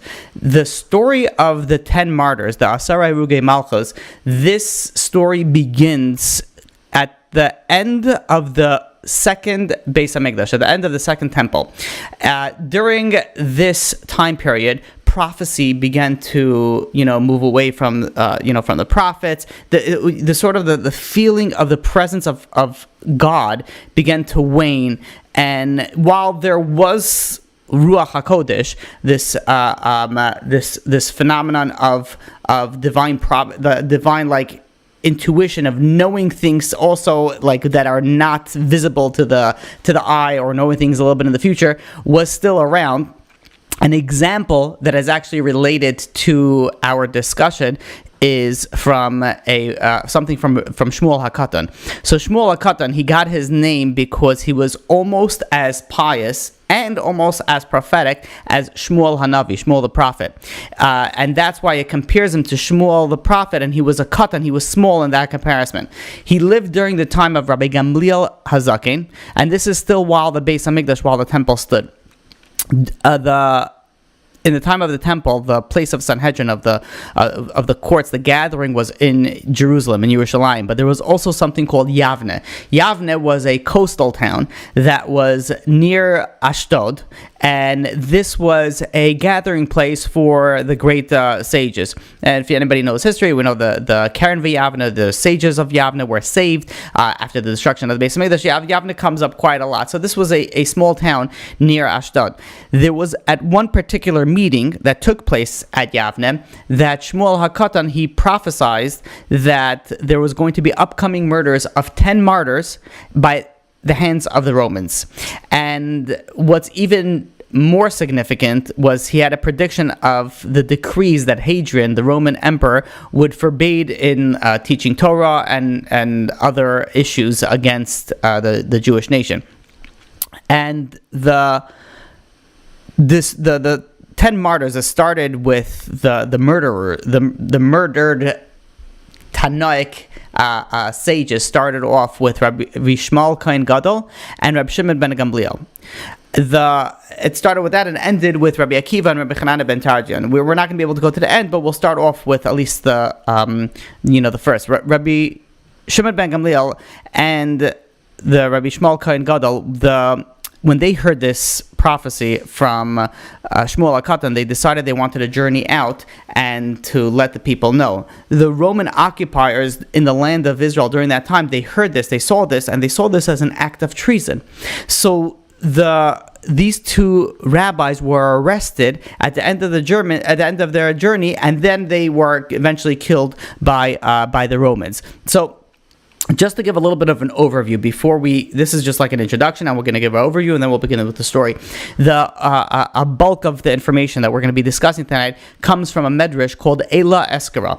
Eila Eskara, literally the translation means, "For these I will remember." This is a medrash that describes the murder of the 10 martyrs in the hands of the Romans. The Medrash does look for some reason for the suffering of the people, especially these 10 righteous people, 10 Gedolei Adar, 10 leaders of the generation. And in there, it does find 3 sins that the rabbis were deemed responsible, and hence the cause of their death. So the first one was that there were those amongst the Jewish people that unfortunately, after the destruction of the Beis HaMikdash, the temple, they did not mourn the destruction. Because they said, what did we really lose? We still have wise scholars, we still have these great rabbis that they could guide the world with, through God's Torah and mitzvos. So the reason, number one, it was not proper mourning that was done for the destruction of the Beis HaMikdash. Number two, the rabbis themselves were held accountable because they taught Torah to the Caesar, and we'll soon see the how that played out. And the third reason was something that's very Kabbalistic that I would like to get to. I don't know if we'll get to it in this class, but once we continue the series, we'll be able to get a little bit more in detail in it. But the rabbis were a reincarnation of the 10 tribes that were involved, the Asar Shvatim, the 10 tribes that were involved in the sin of selling Yosef. So each one, we'll break it down once we get up to it, but each one came back as a reincarnation, and each one is tied to a certain shevet, a certain tribe, and they're coming as a kapara, as an atonement for the sin of selling Yosef. Now, the leaders of the Jewish nation, as is not only during the time of the destruction of the Beis HaMikdash, but in general, are held responsible for that generation, and they're held responsible for the sins of that generation. And they should have shown the loss of the Beis HaMikdash, again, to their level, and I'm only repeating the information that I learned. This is no one to say that, it was their fault. They were huge, that they were in reincarnation of the Sar Shvatim, but to understand that on their level, they should have shown the people the loss of the Beis HaMikdash. Now, even though Judaism, has adapted, has survived, even almost 2,000 years through since the loss of the Beis HaMikdash, the rabbi himself. The irony was because the rabbis were so great, the more difficult it was for the common people to mourn the destruction, because they said, look at how much of great rabbis we had, right? Because the Beis HaMikdash was a connection between the Jewish people and God. It was a place where the heaven and earth connected. But the Jewish people said, but we have these great scholars that we can connect us also to anything godly, anything that we need. So the irony is that because they were so great, the people thought, okay, what's the big deal that we lost the Beis HaMikdash? But that in itself was the reason why God had to remove the great rabbis due to their greatness and what people thought that they didn't lose anything by the Beis HaMikdash. There's a lot to speak about this, and maybe we'll speak about it at a future time. But going back to our story, God went and put in the mind of the Caesar to study Torah. And he went over to the sages and he said, teach me the Torah. And they began teaching him. They taught him from Bereshis, and they went all the way to Parshas Mishpatim. And the Medrash tells us that if they didn't teach the Caesar the story of Yosef and his brothers, the Caesar would have never thought of killing them, because he heard this story and that put into his mind, wait a minute, they were never punished. So he took it on his responsibility as sort of God's messenger, that he's going to take it into his own hands and he's going to go and punish the Jewish people for that. And the Romans had this tradition for many decades that a rabbi has to be killed and to atone for the sin of Yosef and his brothers. Now, this is a little bit difficult to understand because we know that parents don't get punished on their children's sin, and children don't get punished on the parents. Everybody's responsible for their own sin. So the Meshech Chochmah explains this and says that every generation pays a small part from the punishment from the sin of the golden calf. And the Meshech Chochmah goes and cites another medrash, a medrash in Mishlei, that besides every generation has a small part in the punishment of the sin of the golden calf, they also, every generation is responsible and takes part of the sin of the selling of Yosef. So these two sins, the golden calf and the selling of Yosef, explains the Meshech Chochmah is the cause of all the suffering that still exists. And this, the entire Yom Kippur service in the Beis Hamikdash was primarily, its purpose was to effect atonement for these two sins. These were two huge sins that we've been trying to effect atonement and erase it. Whenever a Jew sins between man and God, there's two types of interactions. Either sins between you and God, or between you and a friend. So whenever a person sins between man and God, they're punished also for the sin of worshiping the golden calf. And whenever a Jew sins between a man and his fellow, they're also punished for the sin of selling Yosef, because again, that trickles down to every generation. Now we know the first temple, the first Beis Hamikdash, was destroyed because of three things: avodah zarah, idolatry; immorality, gilui arayos; and shvichas damim, which is murder. The second temple, the second Beis Hamikdash, was destroyed for a single type of sin, and that is sinas chinam, which is baseless or causeless hatred. Now, explains the Meshech Chochmah, so the appropriate time for God to also punish for the sins of Yosef and his brothers would be, very appropriately, in the destruction of the second temple, because that was a sin between man and his friend, and this was the sin also of Yosef, between man and his friend, between him and his brothers. So now, the continuation of that sin was also in effect from Yosef all the way to in the generation of the destruction of the second temple. The Yosef and his brothers, they failed their test in loving one another. The rabbis in that generation, to their level, they failed to instill love for one another in the hearts of the people. We know that Rabbi Akiva famously taught, you have to love your friend, your neighbor, as like yourself. And this is the most important verse in the Torah, but his own students unfortunately failed to internalize this message, and we know that the mourning stage between Pesach and Shavuos, we mourn the deaths of the 24,000 students of Rabbi Akiva, that they lost this aspect. They lost the aspect of the honoring and respecting the friend. The Arizal goes, and this is something that we'll discuss when we get to this. It's written down in Sefer Echalos, that there was a connection between each. Besides the fact that this was also part of the sin, but there was a connection in the reincarnation, in the Gilgulim, between each Shevet, each tribe that was involved in the sale of Yosef, to each of the 10 martyrs. Reuven, Binyamin, and Yosef, there's different reasoning behind that, just to give you a little bit, because Reuven wasn't involved in the sin. He was, he wasn't around, but he did get some sort of punishment. And we'll speak about that in Meretz Hashem when we get to that. Binyamin was not part of the sale, so that takes away one. Reuven takes away the other one, so that's why you left 10 out of the 12 tribes were responsible for it. Yosef was held responsible for the sin of the sale, because he himself was part of the cause that his brothers went and sold him. But to each and that, we'll get more clarity once we speak about each particular tribe. The Medrash, Eila Eskra, is also the basis of what we pray in Musaf on Yom Kippur. And Tisha B'Av, there's a kinah called Arzeh Halavanan, which also speaks about the loss of the 10 martyrs of during the time of the second Beis Hamikdash. So, when we look at the number 10 is not just, out of the blue number 10. Number 10 is a number of a totality. It represents a completion. And this is like it encompasses all the details. There is, for example, there's 10 utterance of creation. The world was created with 10 sayings. 10 times HaKadosh Baruch Hu, God said, Vayomer, and the world was created. There's 10 spheros, which is more on the Kabbalistic side of things. There was 10 martyrs. There were 10 commandments. 10 represents a an all-encompassing number. So when we're dealing with the 10 martyrs, it also represents all individuals that were persecuted and executed by the Romans. Now, the Roman Emperor Hadrian was a very brutal emperor. He killed hundreds of thousands of Jews during the Bar Kokhba revolt. He also went, and after the war, he continued killing millions and millions of Jews. Hadrian actually tried to root out Judaism, and he prohibited to learn Torah, the Hebrew calendar. He executed scholars. The Torah scroll was burned on Har HaBayis, on Temple Mount. So he did many things to try to erase Judaism from the map.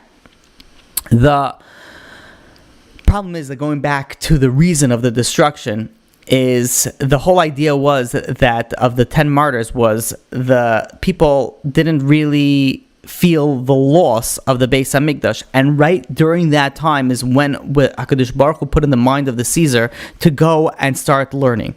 So when he reached the verse in Parshas Mishpatim, it says someone who kidnaps a man and sells him, he went and he ordered that his palace should immediately be filled up with shoes. Now, the reason that he filled it up with shoes is that he was going to call 10 scholars to his palace to, start speaking about the story of Yosef and the punishment that he's going to, dish out because of that.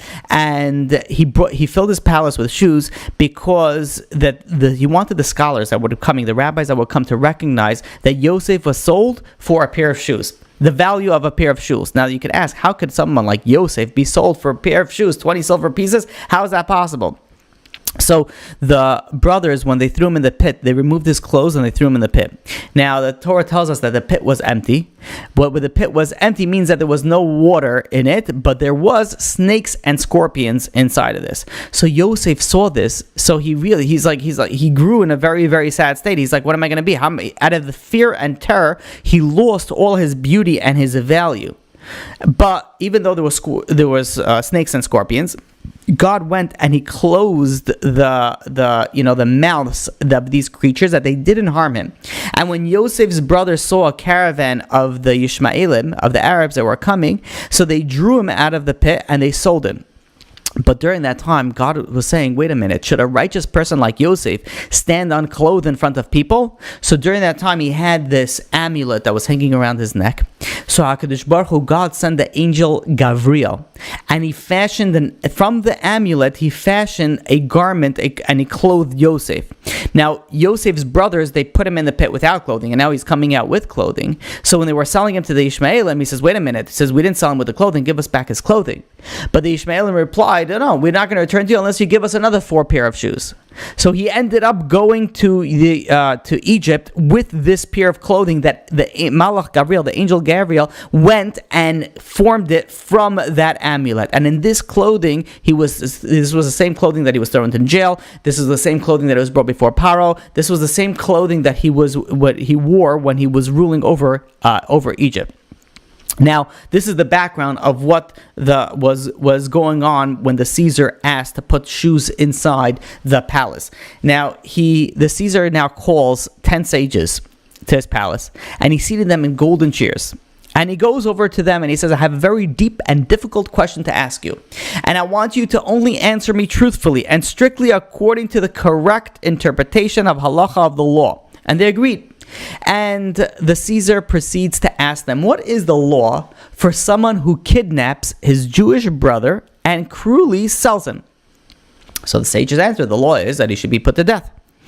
So the Caesar responds to them, says, if that's the case, you're all deserving of death. They're like, what are you talking about? Why? So he responds, for the sale of Yosef. If the brothers, the Caesar responded, were alive today, I would judge them, and I would dish out my punishment to them, but they're no longer alive, so they're your ancestors, so now you're going to bear the guilt of your ancestors. So the rabbis responded to the Caesar, do us a favor, give us 3 days.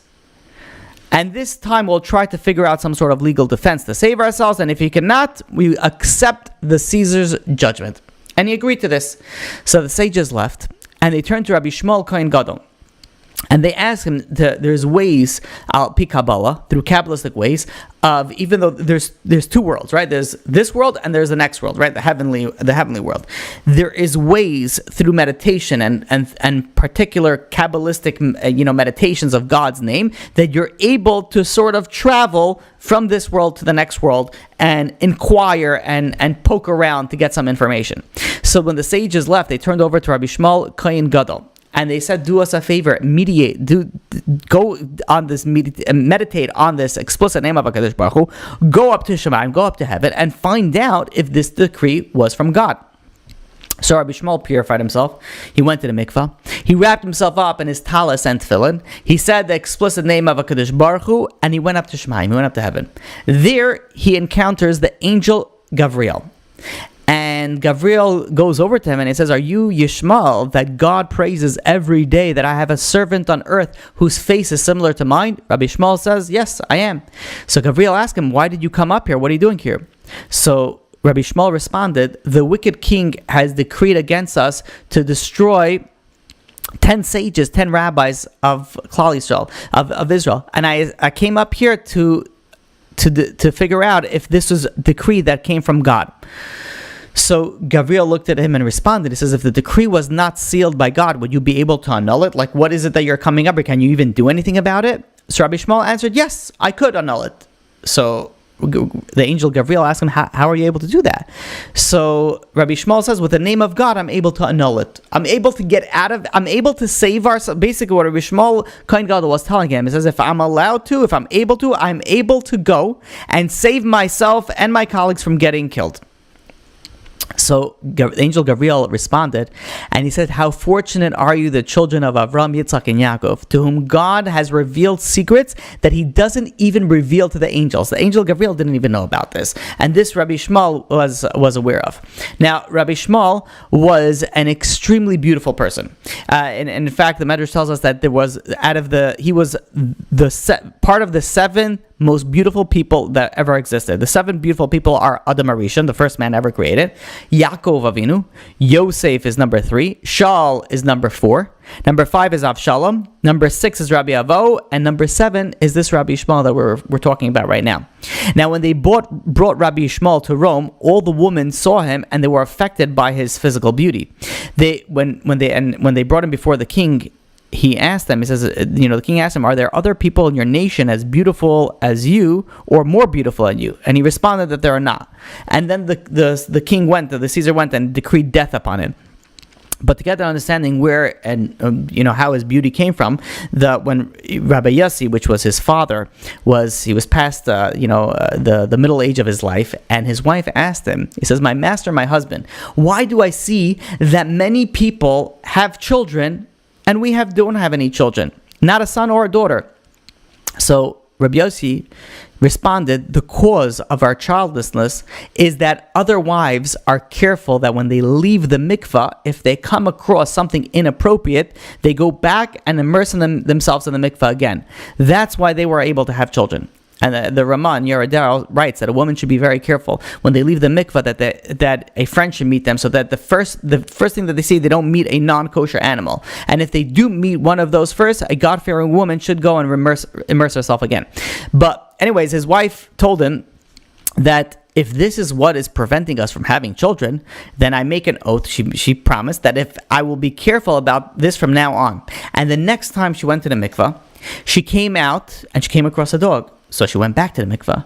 And then she came out and she came across a pig. So she went back into the mikvah. And this kept on happening over 80 times she went to the mikvah. Finally, God tells Angel Gabriel, none other than Angel Gabriel, it says, this righteous woman is suffering so much. Go and appear to her in the form of her husband and bring her to her house. This way that the first thing that she sees is not going to be anything impure. So the angel Gabriel set off in the form of Rabbi Yossi, her husband. He sat by the door of the mikvah, and then he escorted her home, and then he left. That night, she conceived and later gave birth to Rabbi Shmuel. This is why the angel Gabriel, when Rabbi Shmuel went up to heaven, to Shemayim, who was the one to greet him was none other than the angel Gabriel that came in before he was conceived. So Now Gavriel, and this is also the region. It says that his form and face were similar to that of the angel Gavriel, and that's one of the reasons he was very, very beautiful. The angel Gabriel said to Yishmael, he said, Yishmael, my son, it says, by your life, this is what I heard behind the heavenly curtain, that 10 sages of Israel will be given to the wicked kingdom to be killed. So Rabbi Shmuel asked, why? And he responded, for the sale of Yosef and his brothers.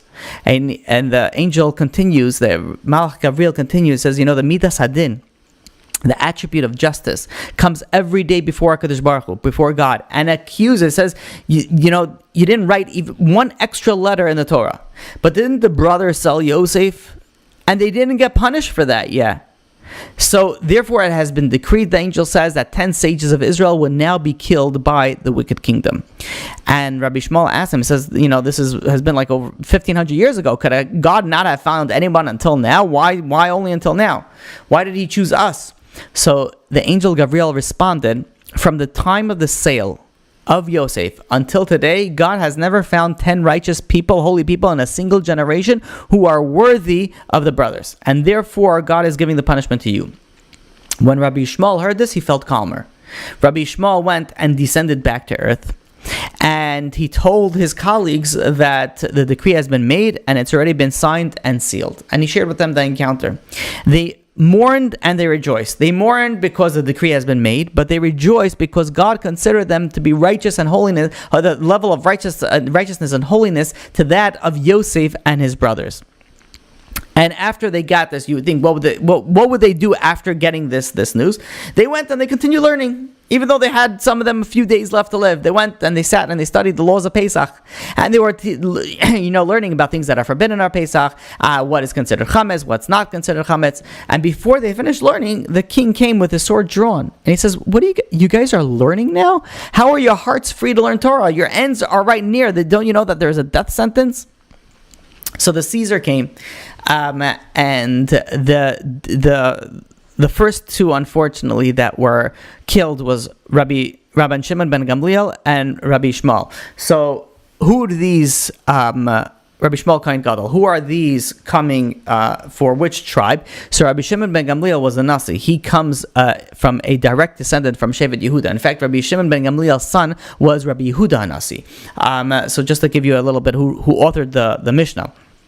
So Rabbi Shimon ben Gamliel was a direct descendant from the Shevet, the tribe of Yehuda, and that's what he's coming to atone. And Rabbi Shmuel Kohen Gadol was a Kohen, which means that he comes from a direct descendant from the tribe, from the Shevet of Levi. So here the first two is the Shevet of Levi and the Shevet of Yehuda are coming to be atoned during with this unfortunately killing of these two rabbis. So the Caesar comes over to both of them and he says to them, who should be killed first?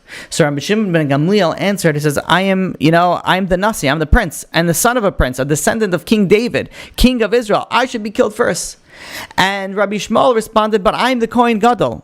I'm the son of a Kohen Gadol.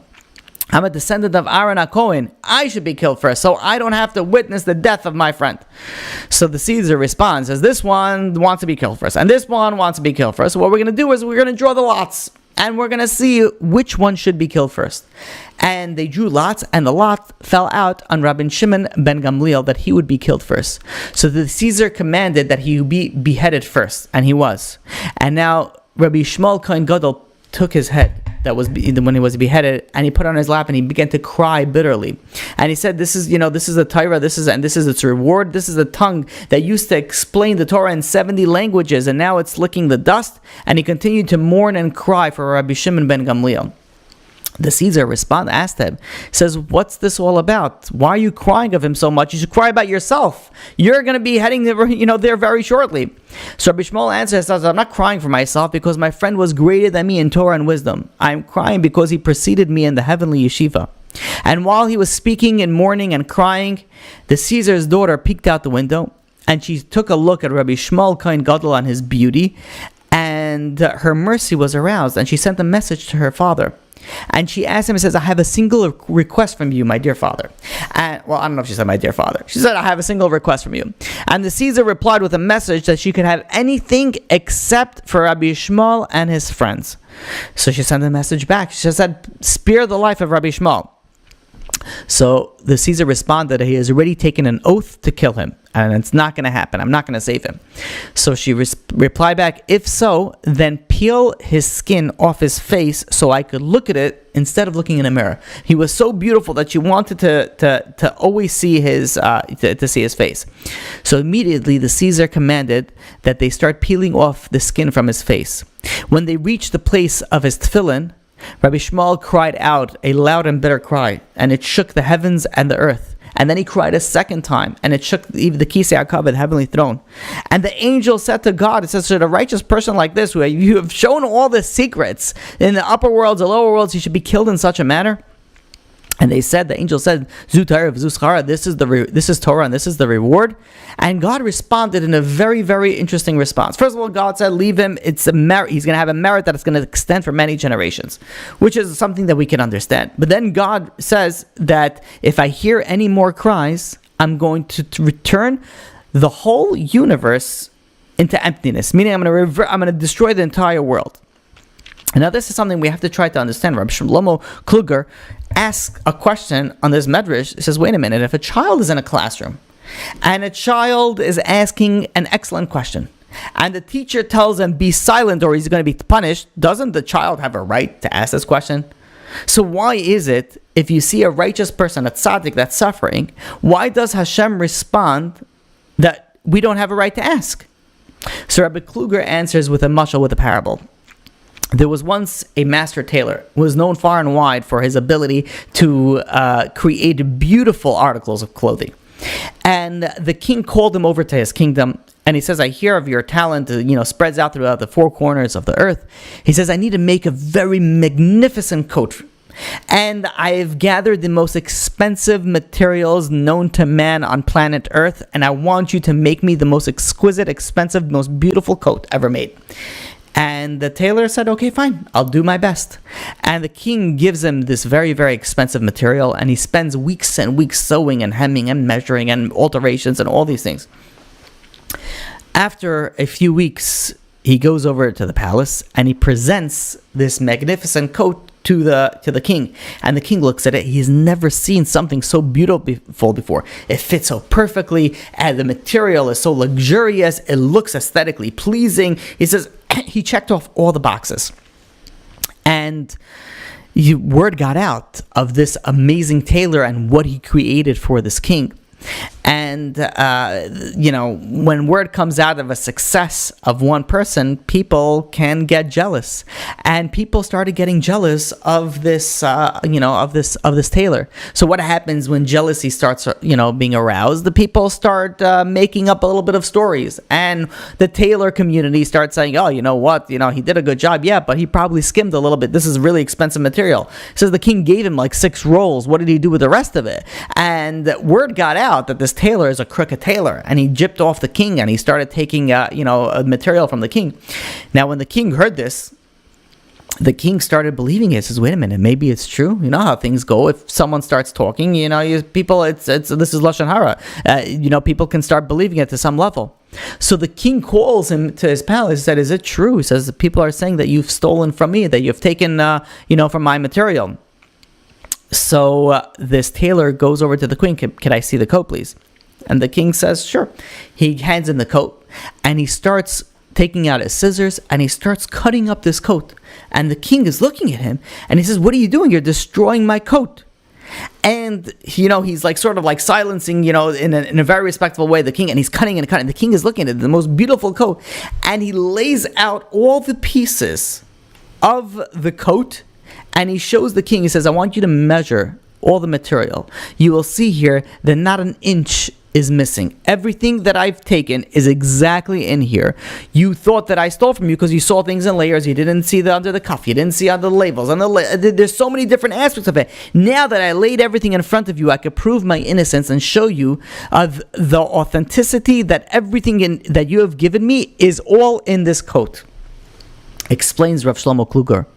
The response of HaKadosh Baruch Hu was not that he was dismissing the question. It wasn't that the question came and he says, you know what, I'm not answering it right now, and if you ask me again, I'm going to destroy the whole world. That in itself was the answer. It wasn't dismissing the question. It was the actual answer. Because HaKadosh Baruch Hu is saying, he says, you want to know why things are happening the way that they're happening? You want to know why they're going through so much suffering? I have to go through the beginning of time. I have to take the world, take it apart, and start again from the beginning. And then I could show you the reason why this person is suffering because of this thing that happened maybe who knows how many millennia ago. And this person is going through because of this. Everybody is going through something and there's a reason for it. And that's what HaKadosh Baruch Hu was responding to the angels. He was responding to them. He says, if you keep on asking, if you ask me one more time, I'm going to return the world to emptiness. That was the answer. Then you're going to be able to see it. How many times did we go through suffering and we ask God, why? Why are you causing me this suffering? That's the question we shouldn't be asking. Because we don't want HaKadosh Baruch Hu says, oh, you want me to show you the answer? I could take you up into this world and show you all the answer. We don't want to hear that. And this is a lesson that we can learn, that if God forbid something happened, there's a reason for it. Yes, we're supposed to learn it. Yes, we're supposed to look into it. But we don't say, HaKadosh Baruch Hu, why did you do this to me? Or the famous words that a person should never say, that this is not fair, unfortunately. So when Rabbi Shmuel heard this from the angel, he heard this, he remained quiet. And the Caesar asked him, why is it that you are not crying until you reach the place of your tefillin? They asked Rabbi Shmuel. And he replied, I'm not crying for my soul, but I'm crying because of the mitzvah of tefillin that you're taking away from me. Up to now, I was being able to put on tefillin, but now you're ripping off the skin. Even though he was going to die, there was no way that he was going to be able to put on tefillin anymore. But still, he didn't have the ability to do it anymore, and for that he was crying. So the Caesar responded to him, do you still have faith in your God? And Rabbi Shmuel Kohen Gadol responded that even if you kill me, I will not lose my faith. Immediately, the soul of Rabbi Shmuel departed and left his body. And it's interesting because the brothers, they removed Yosef's coat. They removed him of his clothing. Rabbi Shmuel now was removed from his skin as an atonement for that. There is an interesting aspect to Rabbi Shmuel's also children. His son and his daughter were also very, very beautiful. They were taken into captivity. They were sold as servants by different Roman masters, and each of their masters once met each other, and they said they boasted about the beauty of their servants. So they decided to have the servant and the maidservant go and marry each other, and their children will be divided between the two masters, because each one was claiming that he had a beautiful servant, and the other one said, I have a beautiful maidservant. They said, perfect, we have a perfect idea, let's put them together. They'll have beautiful children, and we'll split it up, and this way we'll increase our revenue. So they place the servants and the maidservant, which is the son and daughter of Rabbi Shmuel Kohen Gadol, but they didn't know it because it was dark. And the servant sat in one corner, and he said to himself, I am a Kohen, the son of a Kohen, the Kohen Gadol. He says, I should marry a maidservant? And the maidservant sat in the other corner and said to herself, I am also a Kohen, the daughter of a Kohen. It says, I should go marry a servant. So they each sat in their respective corners and they cried the whole night. When the morning came, they recognized each other and they fell on each other and they cried until their souls left them, which shows you the continuation of how the level of his children were on. But this begins to show you the reasoning and underlining a little bit of understanding of the 10 martyrs, the Asara Harugei Malchus that we mourn on, and we don't mourn only on them, we also mourn on all the souls that we lost during the time of the destruction of the Beis Hamikdash. May the Beis Hamikdash be rebuilt speedily in our days, and may we be able, through Tchias HaMesim, to rejoice together with the Asara Harugei Malchus and all the rest of Klal Yisrael that were lost throughout the years. My name is Rabbi Pinchas Landis, and I want to welcome you to Jewish Anytime. We have assembled hundreds of thousands of Jewish lectures on every topic under the sun for you to explore, for you to enjoy, for you to be inspired by. So go ahead, take a look around the site. We hope that you find what you're looking for, and feel free to reach out to us with any questions that you might have, any content that you would like to see us have on our site, or if you would like to follow up with some more Jewish learning. We're here to help you out, and we hope that you have an amazing time here on JewishAnytime.com.